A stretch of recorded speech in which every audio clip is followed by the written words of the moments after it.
ঢাকাই সিনেমার viral man অভিনেতা জায়েদ খান নিজের কর্মকাণ্ডের কারণে সব সময় আলোচনায় থাকেন। তিনি যতটা অভিনয় করেন তার চাইতে বেশি তার ঘটনা। জায়েদ খান মানেই ভাইরাল কিছু। শোনা যায় একটি অনুষ্ঠানে নাচতে গিয়ে তিনি ভুলে যান স্টেপ, তার জায়গায় দিয়ে বসেন ডিগবাজি। এরপর থেকেই তুমুল ভাইরাল জায়েদ খানের ডিগবাজি।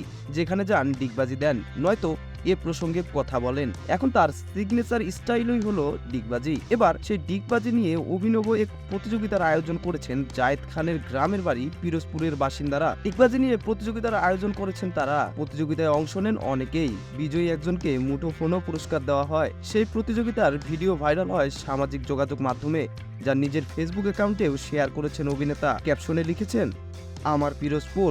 সম্প্রতি একটি অনুষ্ঠানে ডিগবাজি নিয়ে জায়েদ খান বলেছিলেন, আমার ডিগবাজি মানুষের পছন্দ হয়েছে। ডিগবাজি এখন ব্র্যান্ড। আমি বিভিন্ন দেশে শো করতে গেছি, এত কষ্ট করে নাচছি, খুশি না। দর্শকেরা শুধু ডিগবাজির জন্য চিৎকার দিতে থাকে। একটা জায়গায় ভুল করে ডিগবাজি দিয়ে ম্যানেজ করার চেষ্টা করেছিলাম, সেটা যেহেতু ব্র্যান্ড হয়ে যাবে, ডিগবাজি জায়েদ খান, এটা সিগনেচার হয়ে গেছে। এবারের ঈদে জায়েদ খানের সিনেমা সোনার চর মুক্তি পেয়েছে। বেশ ছাড়াও পেয়েছে সিনেমাটি। এ নিয়ে উচ্ছ্বাসিত অভিনেতা।